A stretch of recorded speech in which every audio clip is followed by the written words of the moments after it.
Yonde nzambalole Kolo Yesu nzambalole Yonde nzambalola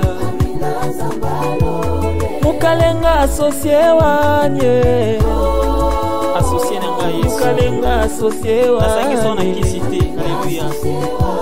Nabenga ko papa bane Kolo Yesu papa Papa bane na mitike. Jésus. Ngayoyo nakola na losambo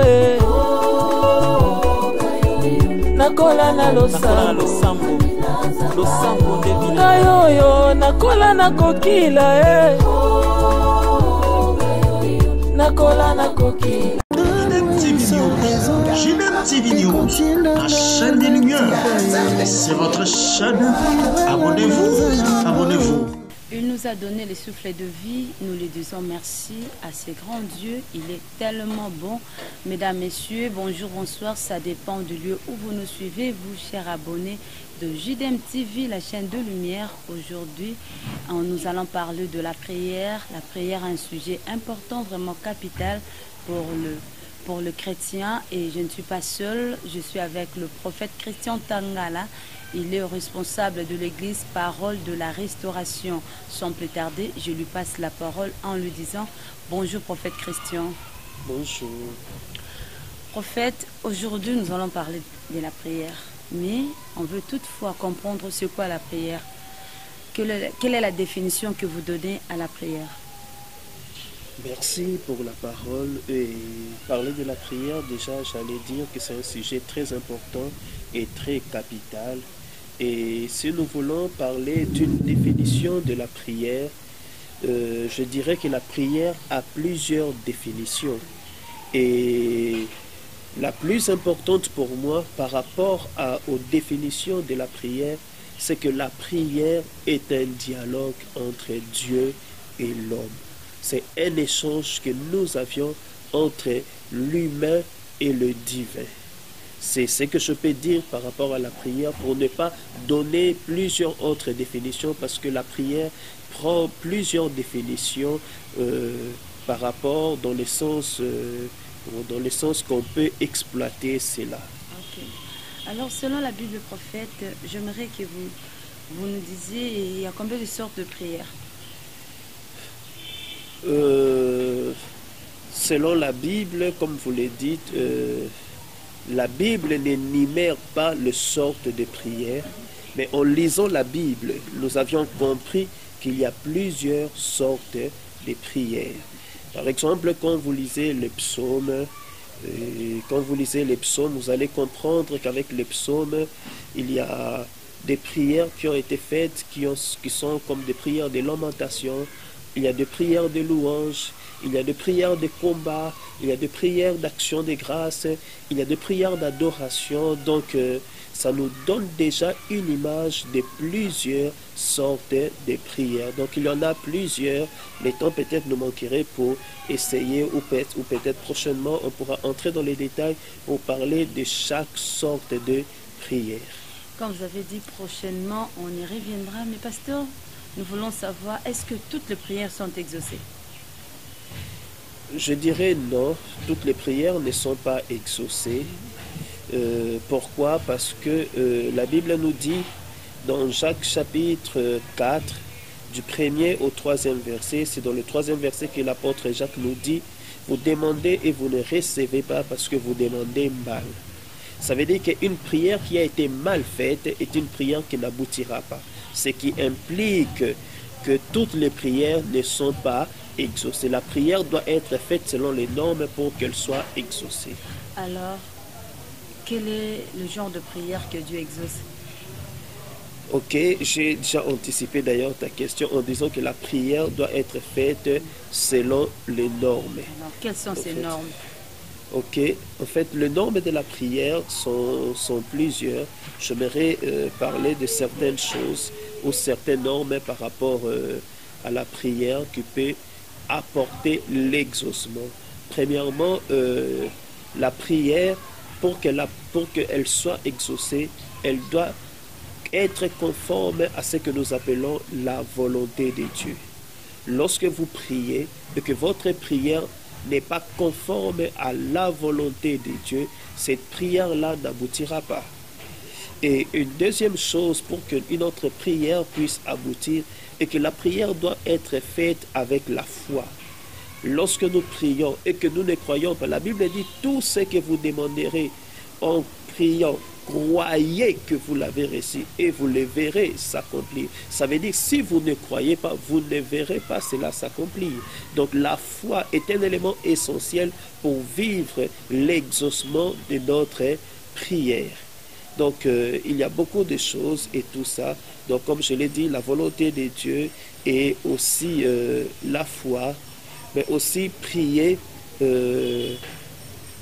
comment dirais-je, à part la foi et la volonté de Dieu, il y a un autre élément essentiel et qu'il faut connaître le but pour lequel nous prions. Comme l'apôtre Jacques l'a dit, quand une prière est mal faite, elle n'aboutira pas. Donc ça veut dire la motivation de la prière. Quand la prière est très bien motivée, elle aboutira. Elle aboutira. Mais quand elle n'est pas bien motivée, c'est moins probable qu'elle aboutisse. Prophète Christian, je vous ai bien suivi, vous avez parlé de la volonté de Dieu, de la foi et puis de la motivation. Alors comment connaître la volonté de Dieu dans la prière? En fait, une prière qui est faite selon la volonté de Dieu, ou comment connaître la volonté de Dieu pour prier, ou prier, comment prier selon la volonté de Dieu, c'est ce qu'il faut dire. En fait, la volonté de Dieu, elle nous est révélée au travers de la parole de Dieu. La parole de Dieu, c'est la volonté de Dieu qui nous est révélée. Alors, il faut prier selon la parole, et dans cette parole-là, nous connaîtrons la volonté, nous sommes en contact avec ce que nous appelons la volonté de Dieu, afin que notre prière puisse aboutir. Par exemple, lorsque vous priez et que vous voulez connaître la volonté de Dieu par rapport à votre prière, si elle va aboutir ou pas, en lisant la parole ou les Écritures, vous allez comprendre qu'il y a certaines choses que la Bible est en train de dire pour que une prière puisse aboutir et tout ça.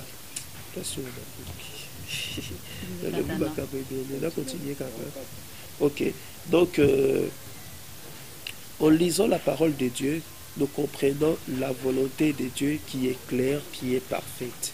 En fait, par exemple, est-ce que la volonté de Dieu est que nous tous, nous soyons bien, que nous soyons heureux, que nous allions de l'avant, que nous réussissions dans notre vie, que nous puissions émerger? Alors, quand vous priez, vous demandez des choses qui font partie de ce que Dieu a prévu pour vous, de ce que Dieu a énuméré dans sa parole. Ces choses-là, automatiquement, sera votre partage.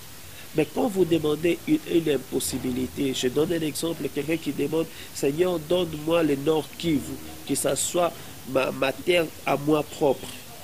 Ça, ce n'est pas la volonté de Dieu, parce que le Nord Kivu est une province.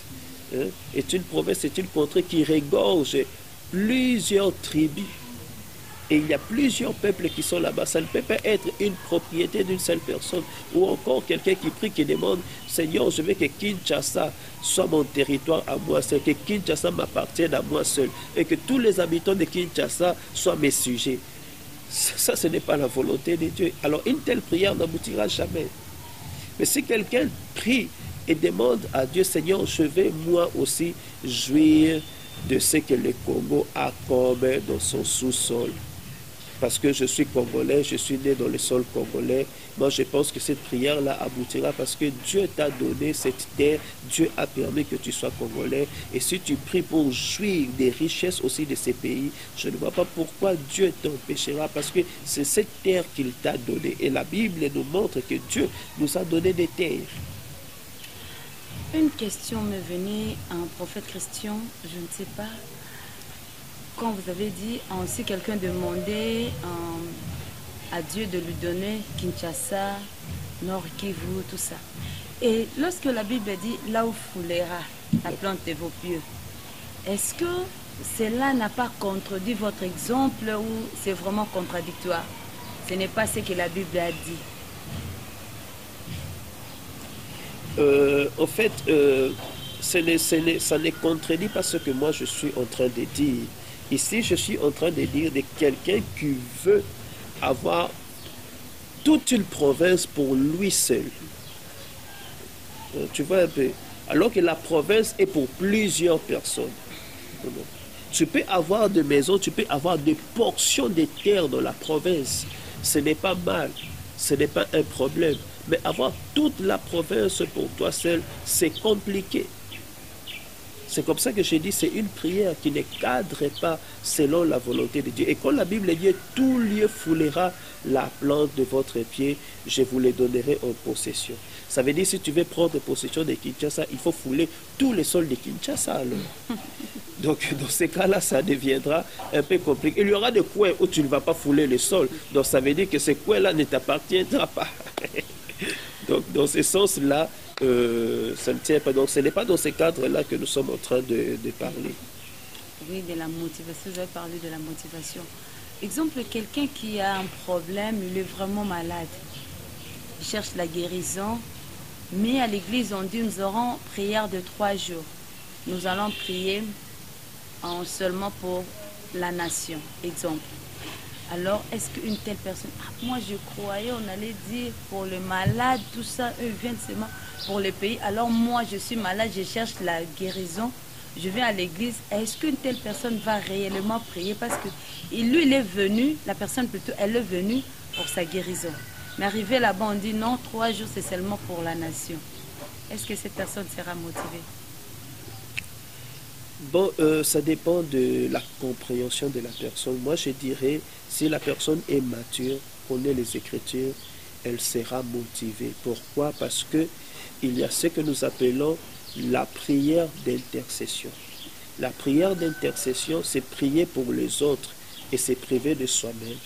Or, cette prière d'intercession a plusieurs bénéfices.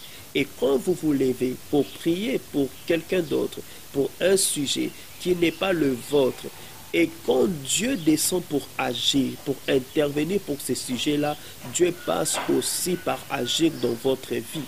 Donc ça veut dire quand il va prier pour la nation, Dieu regardera aussi son cas et il agira dans son cas. Quand il priera pour la nation, Dieu verra que lui aussi fait partie de cette nation-là. Alors qu'il est souffrant, Dieu s'occupera de sa maladie pour les guérir. Alors, pasteur, comme nous parlons de la prière, quel est l'impact de la prière, prophète, dans la vie de chrétien? A un très grand impact. Parce que la prière nous ouvre le ciel pour recevoir les bénédictions qui viennent de Dieu.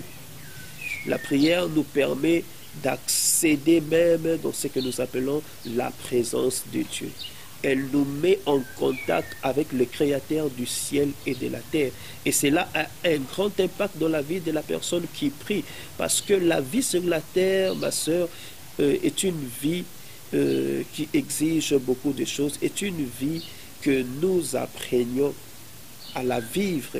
Parce que nous sommes venus sur la terre et comme des étrangers, nous ne maîtrisons pas cette terre. Mais la personne qui nous envoie sur la terre, lui connaît la terre, lui maîtrise la terre. Et quand vous êtes en contact avec lui par la prière, il te permettra de réussir et d'accomplir toutes choses comme il se doit sur la terre. Il est impossible pour celui qui marche avec Dieu ou celui qui est dans une vie de prière d'échouer sur la terre parce qu'il sera en contact avec le Créateur de la terre qui lui dira ce qu'il faudra faire pour que sa vie réussisse. Donc la prière a vraiment plusieurs retombées ou plusieurs impacts dans la vie de la personne. Entre autres, l'aider à réussir sa vie sur la terre et à être en contact avec celui qui a créé le ciel et la terre. Et à quel moment un enfant de Dieu peut prier et où?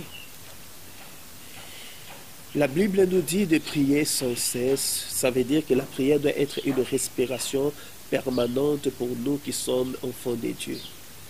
Nous devons prier en tout temps. Moi, je dirais, on doit prier à tout moment, en tout temps, peu importe les temps et les circonstances. Seulement, nous devions savoir comment les faire. Parce que vous êtes dans un taxi-bus, je donne un exemple, vous ne pouvez pas commencer à prier, à crier dans les taxi-bus. Seigneur, je te dis merci. Vous allez scandaliser les autres, déranger les autres et tout ça parce que c'est un milieu public. Et dans des milieux publics, vous pouvez prier dans votre cœur sans pour autant déranger les personnes qui sont à vos côtés. Donc nous pouvions prier partout, nous pouvions prier à tout moment, que ça soit, comment dirais-je, peu importe les temps, peu importe les circonstances. Et par rapport au lieu, j'ai déjà donné un exemple par rapport au lieu, c'est-à-dire dans le taxibus, on peut prier, à la maison, on peut prier, et pendant qu'on se lave, on peut prier, donc sur son lit, on peut prier, et la prière n'a pas de lieu précis. On peut prier partout. Cependant, si vous voulez développer une vie de prière efficace, il faudra développer ce que nous appelons un programme de prière. C'est-à-dire, avec ce programme de prière, vous aurez des temps précis avec lesquels vous rencontrez votre Seigneur, et vous aurez aussi un lieu précis, un lieu de rencontre avec Dieu, un lieu de prière. Et les lieux de prière, ce sont des lieux où la puissance est engendrée. Les lieux de prière sont des lieux où la puissance se manifeste. Et avoir des moments précis de prière nous permet de grandir dans la puissance. Et avoir des lieux précis permet à cette puissance-là de se manifester encore plus fortement. Donc, on peut prier partout et on peut prier à tout moment. C'est important aussi d'avoir des lieux de prière, des lieux de rencontre avec Dieu, et avoir aussi des heures précises de rencontres avec Dieu dans la prière. Vous avez parlé de lieux précis, de moments précis dans la prière. Est-ce que quand on prie partout, vous avez dit on peut prier partout. Oui, Est-ce qu'on aura le même résultat si on prie partout? Le même résultat sera aussi donné lorsqu'on prie dans un lieu où on a organisé. Ici, c'est le lieu de prière. Exemple, à l'église, on prie à la maison, à l'église. Est-ce qu'on aura le même impact, le même résultat? La question, je la trouve un peu difficile à répondre, dans le sens que la prière ne doit pas être prise dans ce sens-là. En fait, quand nous parlons de prier partout et d'avoir des lieux précis de prière, ça ne veut pas dire si on prie partout, on ne doit pas avoir des lieux précis de prière. Et ça ne veut pas dire si on a des heures précises de prière, on ne peut pas prier à tout moment. En fait, la prière pour un enfant de Dieu est une vie. C'est comme ça que j'ai dit que la prière est une respiration permanente pour un enfant de Dieu. Comme nous devons prier à tout moment.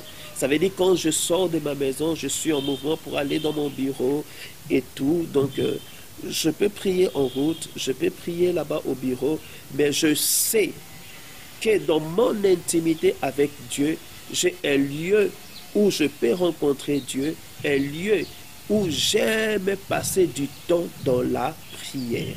Est-ce que le résultat sera aussi le même? Si on prie, exemple, pour un cas, vous avez un problème, vous priez pour le même problème. Vous priez dans un lieu précis, et le même problème, vous vous retrouvez en cours de route et vous priez. Est-ce que le résultat sera le même? Je dirais oui, le résultat sera le même, mais cela dépend des circonstances. Je vous donne un exemple.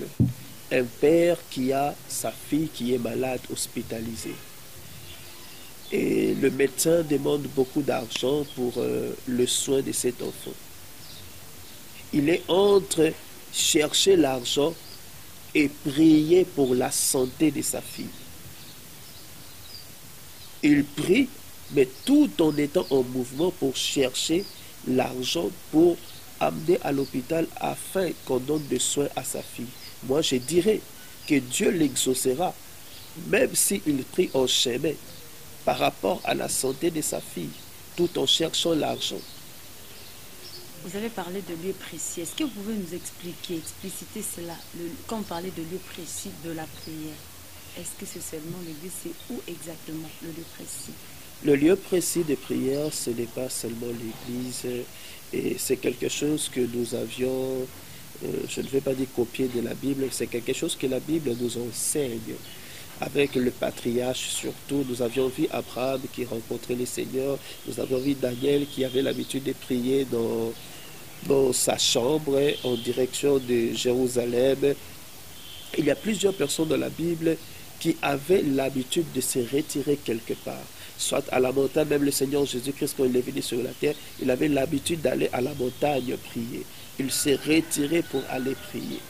Il s'est retiré pour aller prier. C'était une habitude qu'il avait de le faire. En fait, le lieu de prière, c'est le lieu où vous vous sentez peut-être à l'aise et un lieu qui est disponible pour vous, où vous pouvez prier à tout moment.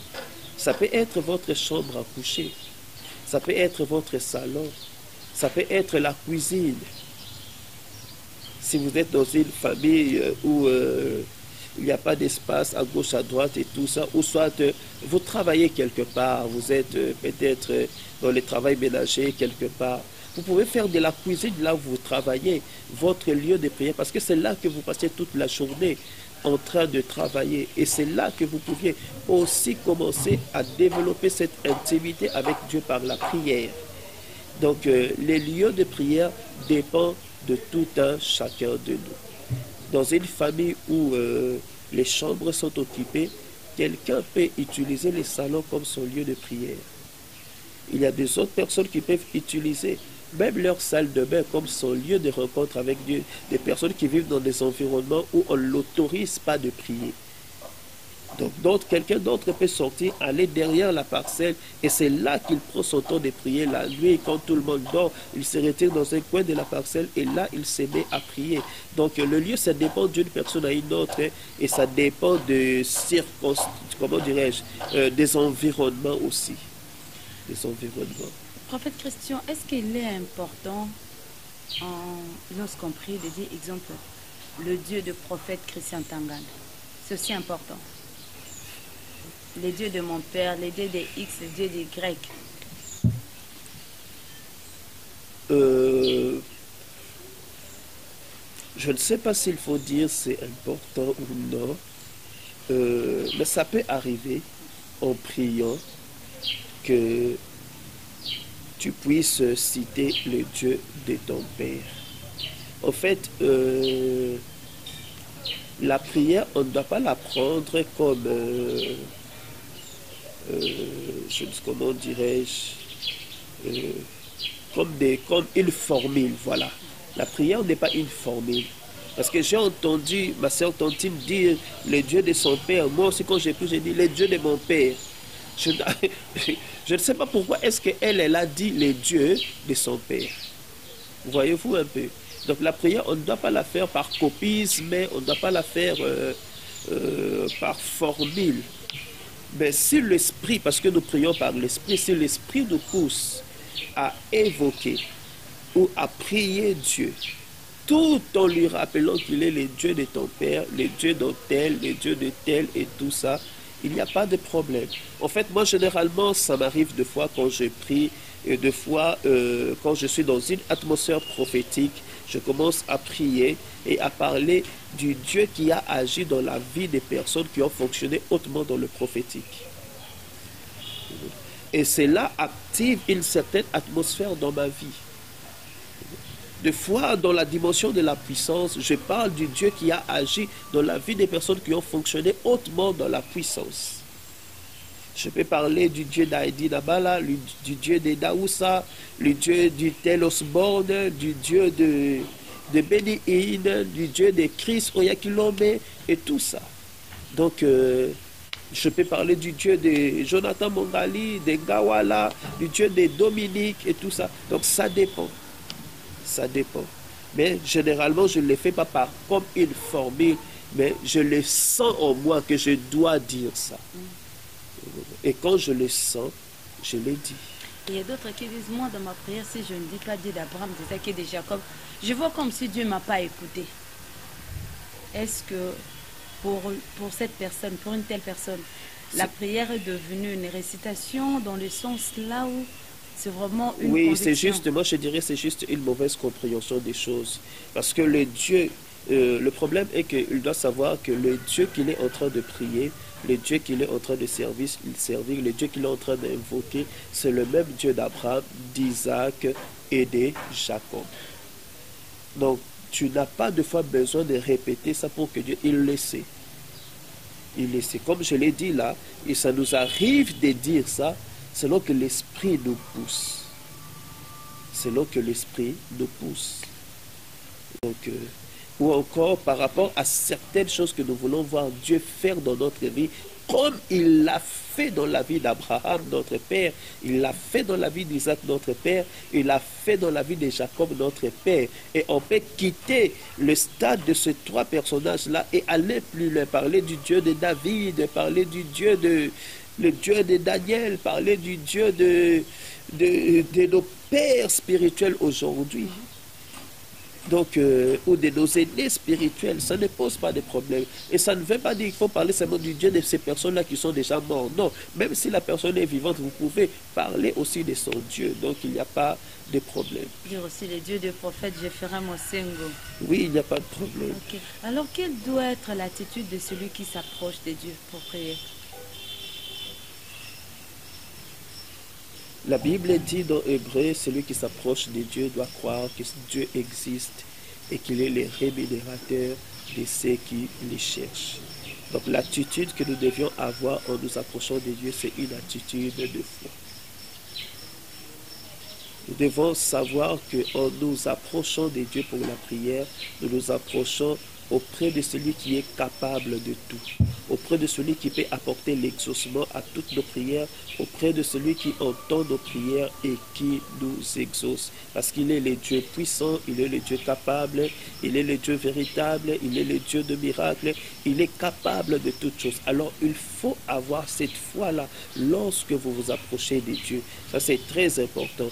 La foi est très capitale lorsque nous nous approchons de Dieu. Une deuxième chose que je peux ajouter au dehors de la foi, c'est une attitude de respect. Lorsque nous nous approchons de Dieu, Dieu n'est pas notre ami, Dieu n'est pas notre grand-père, Dieu n'est pas un vieux avec de longs cheveux blancs et une barbe et qu'il a déjà vieilli. On peut jouer avec lui comme un grand-père. Non, Dieu est notre créateur, Dieu est notre Père. Et nous devions nous approcher de lui avec une attitude de respect, de considération. C'est comme ça que vous entendrez certaines personnes dire pour lui, il ne tolère pas prier torse nu, par exemple. Ce n'est pas qu'il est hors la compréhension des Écritures, mais non, c'est sa façon de considérer Dieu. Il dit que quand il est torse nu, il ne peut pas prier. Il dit, je ne peux pas prier Dieu torse nu. Ce n'est pas une manière de respecter Dieu. Bien que même la prière pour quelqu'un qui se lave est exaucée. Mais lui s'est dit, je ne peux pas prier torse nu. Parce que c'est juste un problème de considération et de valeurs. Je connais une dame prophète, elle est couturière.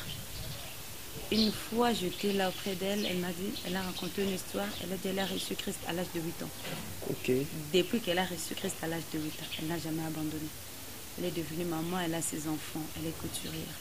Elle a dit un jour, lorsqu'elle cousait, elles ont l'habitude souvent de mettre des fois on appelle de finite dans la bouche pour lui permettre de chercher.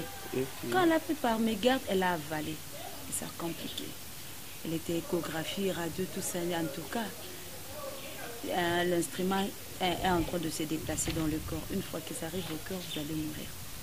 Elle a dit, je me suis mis à genoux. J'ai dit, Seigneur, si tu permets que je meure, c'est que tu es ingrat. Je t'ai donné ma vie depuis l'âge de 8 ans jusqu'à présent.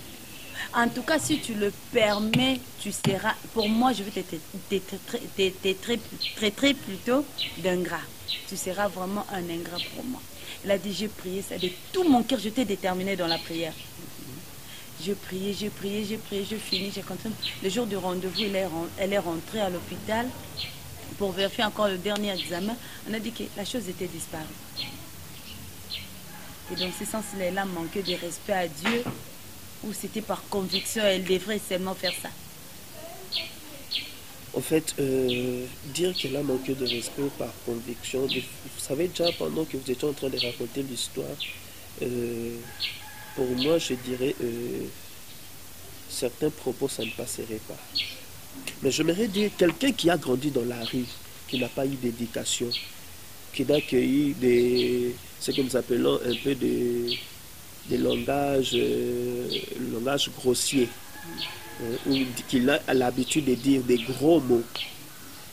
Cette personne-là, s'il s'est converti, sa prière sera formulée aussi par les mêmes gros mots.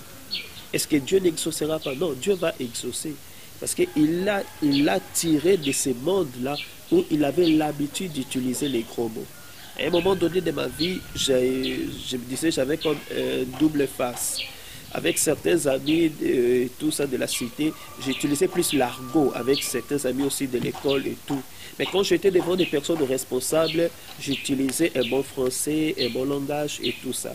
Mais au fur et à mesure, parce que j'utilisais trop l'argot avec les amis, il m'est arrivé d'oublier, alors que j'étais devant une grande personne, d'utiliser ces mêmes argots au lieu d'utiliser un langage propre.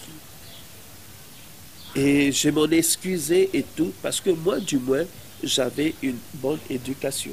Mais quelqu'un, ça dépend, quelqu'un qui n'a pas de manière, de fois, il peut aborder Dieu avec ses sales manières. Mais Dieu est un Père qui nous comprend et il sait d'où il nous a tirés.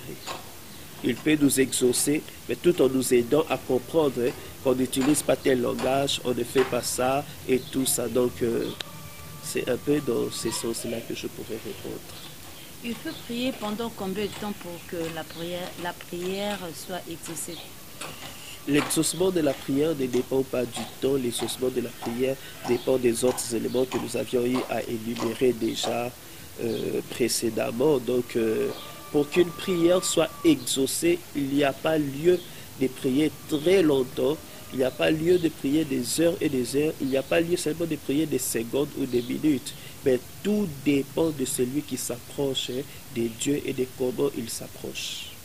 C'est ce qui détermine l'exaucement de la prière. Ce n'est pas question d'heures ou de minutes, mais il faudra savoir qu'il y a des prières qu'ils vont exiger de prier des heures, des jours, des mois, même des années. Des jeûnes aussi. Oui. Alors quel est l'impact ou l'apport de jeûne dans la prière? En fait, le jeûne a un apport très capital dans la prière parce que le jeûne vient nous aider à maîtriser ce que nous appelons les appétits de la chair, à crucifier notre chair. Je ne sais pas si vous êtes déjà arrivé de jeûner, mais si vous êtes déjà arrivé de jeûner et de prier, vous allez être d'accord avec moi. Quand vous jeûnez, vous priez, vous allez sentir une chose, que votre chair devient faible. Surtout quand c'est un jeûne où vous ne devez pas manger toute la journée. Vous sentez qu'arrivé vers 15h, 16h, en tout cas, on devient low-bat. Je me souviens de certaines retraites où vous aviez été avec des gens et les prières qu'on fait à partir de 15h jusqu'à 17h, 18h, les gens ne sont pas très motivés parce qu'ils se sont déjà fatigués, épuisés. Mais qu'est-ce qui arrive alors que la personne sent sa chair être épuisée et fatiguée, mais intérieurement, il sent qu'il devient fort.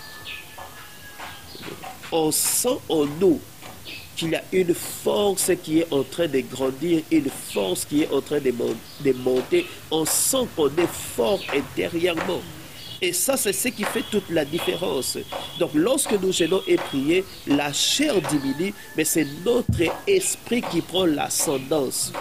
C'est notre esprit, ça permet à notre esprit de dominer et de contrôler réellement tout notre être. Et parce que vous devez savoir que dans l'homme, c'est d'abord l'esprit. L'homme est tripartite. L'homme, ce n'est pas le corps, l'âme et l'esprit. Comme la plupart des gens le disent, l'homme, c'est d'abord l'esprit, l'âme et le corps. Le corps est un agent exécutif de ce que l'esprit est en train de commander. Mais quand quelqu'un ne prie pas et ne jeûne pas, c'est le corps qui sera l'instrument qui sera en train de commander les autres domaines ou les autres parties de son être. Est-ce que le jeûne est une obligation pour un chrétien? Je dirais oui pour un chrétien qui comprend les choses. Dans la vie d'un chrétien, si vous voulez grandir convenablement, je conseillerais d'avoir un programme de jeûne selon votre emploi du temps, selon vos capacités, et selon vos forces. En fait, vous savez, quand on parle du jeûne, les gens voient seulement la privation, voilà, de la nourriture et tout ça. Et les gens prennent cela dans le sens de jeûne à sec, surtout nous les Africains et tout ça. Moi, je suis passé par plusieurs programmes de jeûne à sec et tout ça.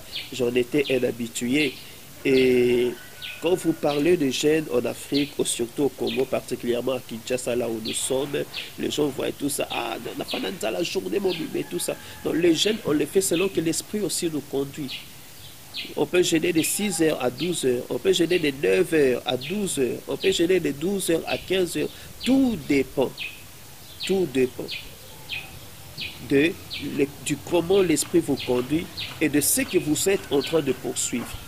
Mais le jeûne, c'est la privation. C'est la privation. Il faut se priver de quelque chose pendant un laps de temps.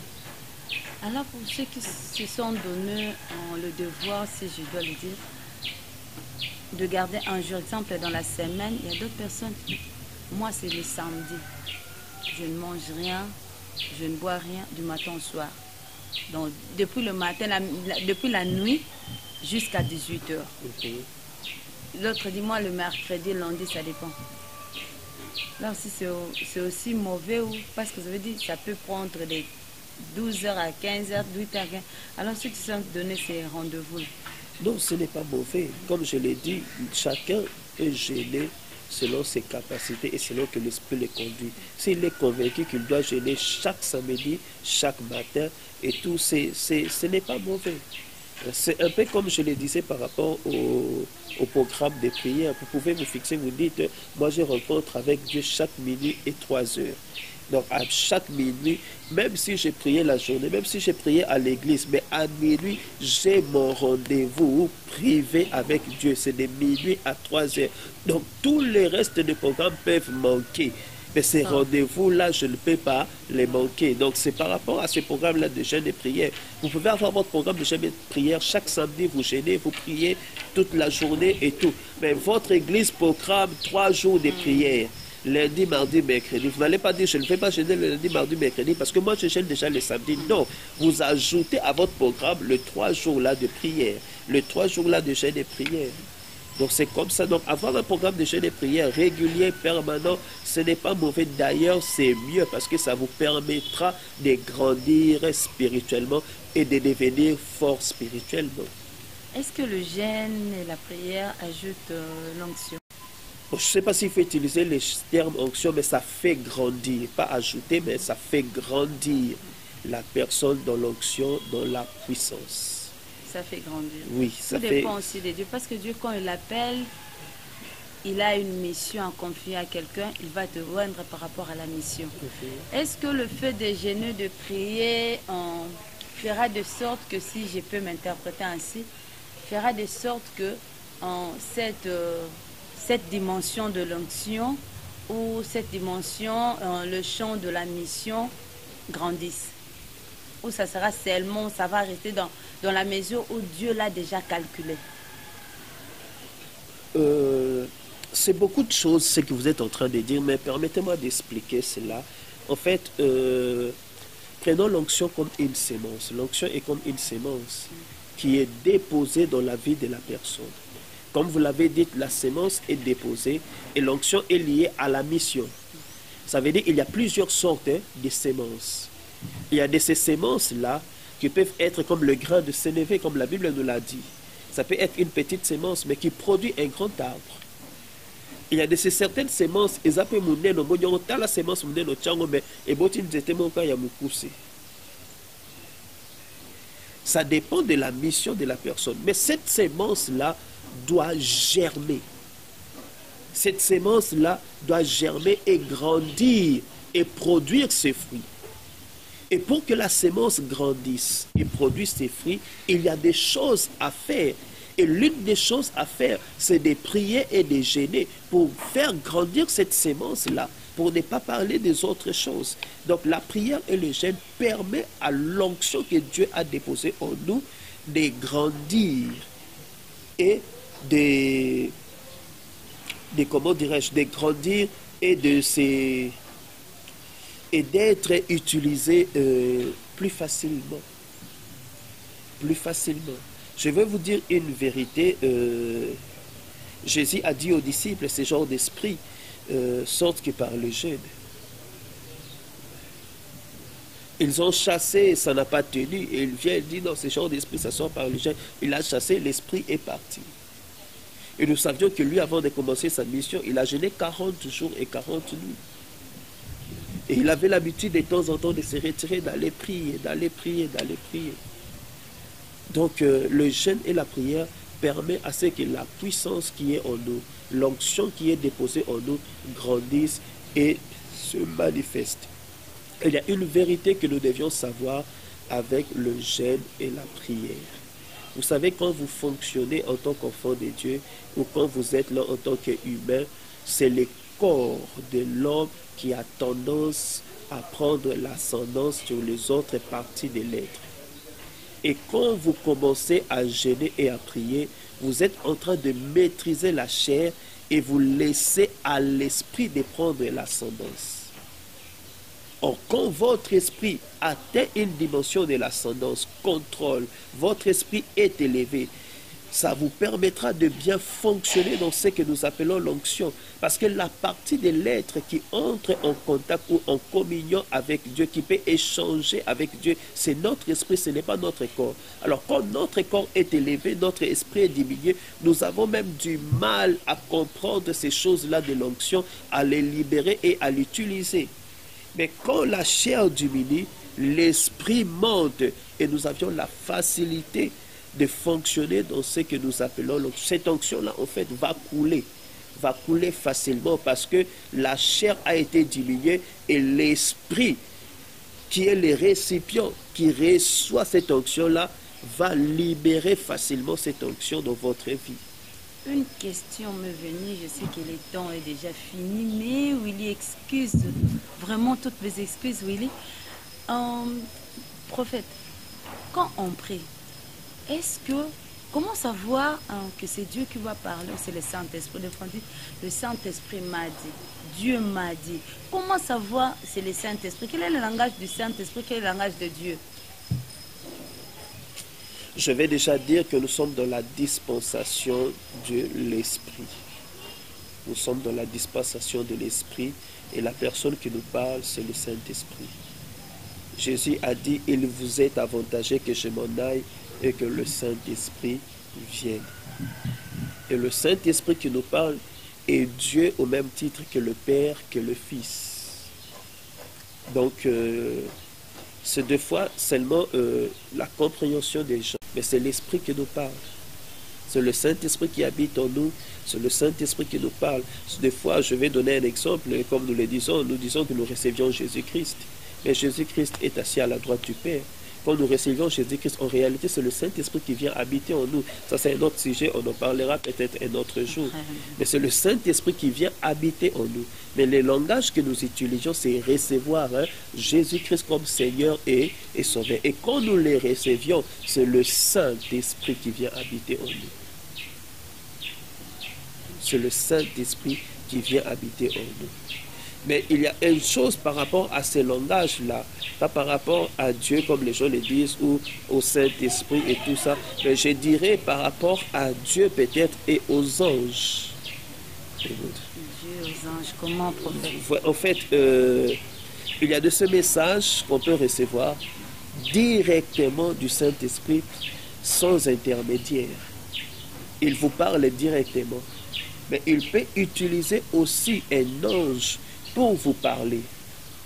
Et c'est Dieu qui vous parle, mais au travers un messager qui est un ange. Et là, vous pouvez dire, le Seigneur m'a parlé au travers son ange, qui est juste un messager. Et quand on dit que l'ange m'a parlé, ça ne veut pas dire aujourd'hui, avec toutes ces choses, ces bêtises et tout ça, excusez-moi d'appeler ça bêtise, dans ce mouvement des gens, quand on parle des anges, ils croient que les anges sont puissants que Dieu. Parce que quand on dit que les anges de Dieu sont là, il y a une excitation dans une salle, il y a une atmosphère qui change et tout ça. C'est juste une aberration, parce que les anges sont des serviteurs de Dieu. Les anges servent Dieu à nos côtés. Donc la personne qui doit être élevée, qui est au-dessus, c'est Dieu. Donc on dit, l'ange, j'ai vu l'ange de Dieu m'a parlé, l'ange, tout ça. c'est pas extraordinaire en réalité. C'est Dieu qui parle au travers de ses messagers. C'est juste une expérience qu'on peut faire et tout ça. Et moi, je me dis toujours, je l'ai dit toujours aux gens, surtout aux jeunes et tout ça, parce qu'aujourd'hui, les jeunes sont en train de chercher des expériences avec les anges et tout ça. Et celui qui n'a pas vu un ange, n'est pas inférieur à celui qui a eu des expériences avec des anges. Parce que Dieu peut utiliser puissamment la personne qui marche dans sa crainte, la personne qui croit en sa parole, qui gêne et qui prie, mais qui n'a jamais eu d'expérience particulière avec les anges. Pour commencer à guérir les malades, tu n'as pas besoin qu'un ange t'apparaisse. Tu as besoin de Dieu. C'est Dieu qui guérit au travers de toi. C'est Dieu qui agit au travers de ta vie.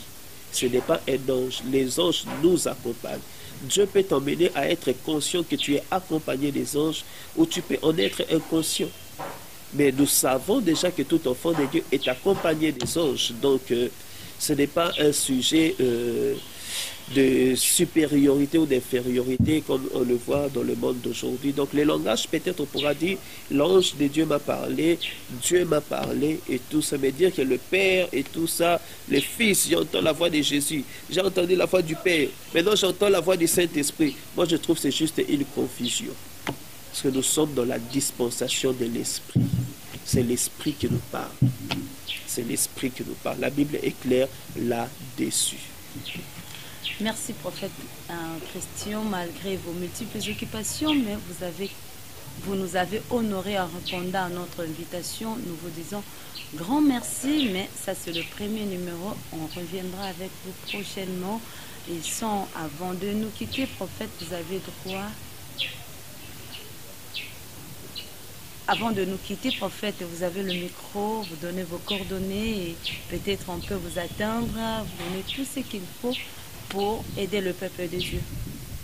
Ok, merci beaucoup. J'ai été déjà présenté. Donc, je suis le prophète Christian Tangala qui dirige l'église Parole de Restauration qui est à Lemba Termini sur l'avenue Kigira numéro 1272. C'est là que nous sommes en train de travailler et de faire le travail de Dieu. Donc, si vous avez besoin de moi, vous pouvez passer par l'église et on vous montrera le bureau où je reçois chaque jeudi de 10h à 14h. Donc, vous pouviez passer pour que vous soyez reçus et pour qu'on puisse échanger si vous avez une préoccupation, une question ou si vous avez besoin d'une orientation prophétique. Nous sommes toujours disposés de vous rendre ministère. C'est notre travail, c'est ce à quoi nous sommes appelés pour le faire. Mais si vous êtes un peu loin ou vous n'avez pas le moyen de vous déplacer pour venir jusqu'à Lemba, voici mon numéro de téléphone. C'est aussi mon numéro WhatsApp, le 081 644 73 84, le 081 644 73 84,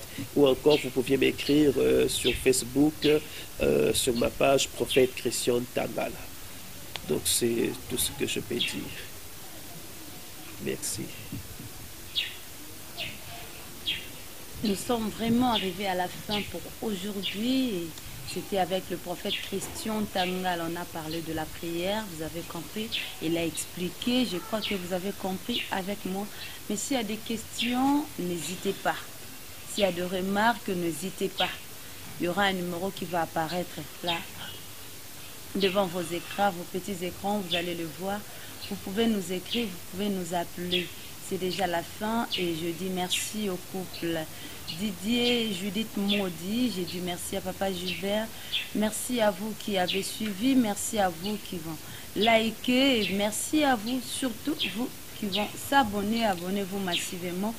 Et j'ai dit encore merci à Vanessa. Je dis merci à mon père spirituel, le prophète Jeffra Mosengo. Merci à ma famille Massamba. J'ai dit merci à Willy qui était derrière la caméra. Et si Christ ne revenait pas, on se reverra prochainement. Quant à moi, je vous dis bye.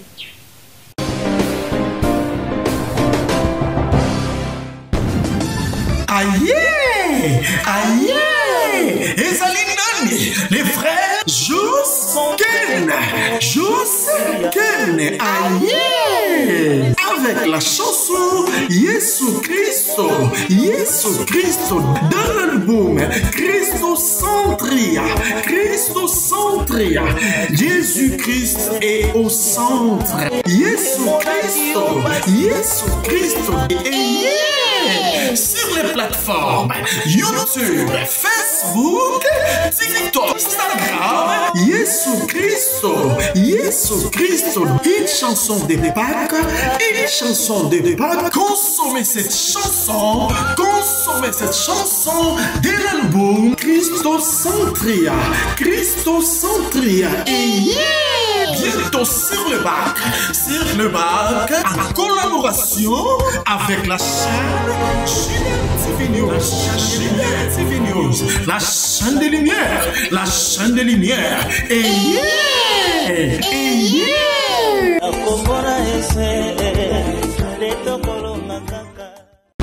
JDM TV News, la chaîne des lumières, votre chaîne, notre chaîne. Balobi, restez branchés, scotchés. Nakati la chaîne Nabino. Awa présentement na Congo Kinshasa, JDM TV News. Nous avons des émissions comme Gilbert et Soin Pasteur. Nous avons des émissions Instant d'espoir. Nous avons des émissions Les chrétiens et la musique. Balobi Awa, il y a des prédications, exhortations. Nous sommes là pour exhorter, pour éclairer. Balobi Tikala Wana Zala branché ko Zapete. Boka télécommande Landa JDM TV News Tikala Awa. Yebisan de Kwaza Pembe Nayo à s'abonner. Yom to s'abonner te. Abonne-toi massivement et nous sommes la chaîne chrétienne, la chaîne des lumières. Restez là, abonnez-vous massivement et vous ne serez pas déçus. Francine Chala sur JDM TV News officiel. Fidèles téléspectateurs de JDM TV News, abonnez-vous massivement sur votre chaîne et vous ne serez jamais déçus. Car la Bible dit, le ténèbre ne régneront pas toujours sur la lumière. Et JDM TV, c'est un canal pour apporter de la lumière et pour l'édification du corps du Christ. Donc abonnez-vous massivement, appelle ton voisin, ta voisine et abonne-toi car ici il y a de meilleures choses à venir.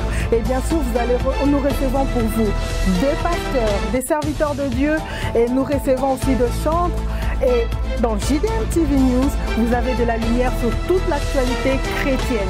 Restez scotchés, restez branchés sur votre chaîne, mais surtout, ne manquez pas d'inviter vos amis et à s'abonner sur JDM TV News, la chaîne de la... Salut, j'espère que vous allez bien.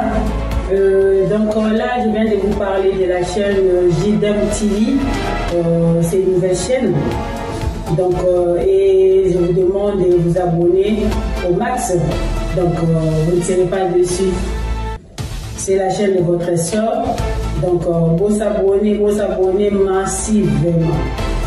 Donc, vous n'allez jamais déçu. Vous écoutez la émission bien, la publicité, le divertissement. Donc, nous sommes à Malamu. Et vous avez la chaîne. Donc, c'est une nouvelle chaîne, comme je disais tout à l'heure. Donc, vous s'abonnez. Et pour ça, la mission bien. Et pour ça, la vidéo bien. Na kati ya YouTube JDM TV News kuna bako talisa yo qu'est-ce que tu as fait et qu'est-ce que tu fais et surtout qu'est-ce que tu peux faire à l'avenir. Kuna il y a des prédications, il y a des témoignages, il y a de musique, il y a tellement beaucoup de choses et puis demain tu vas partir où? Et on t'a invité pour s'abonner massivement. Et tant que s'abonner massivement, j'espère que vous ne serez pas dessus parce qu'il y a tellement plein de bons trucs qui vont vraiment vous aider à aller très loin, même dans la vie chrétienne et puis même dans la vie sociale parce qu'on parlera beaucoup de choses. Abonnez-vous massivement et je sais que Dieu va vous bénir. JDM TV News, la chaîne des lumières. C'est votre chaîne. Abonnez-vous.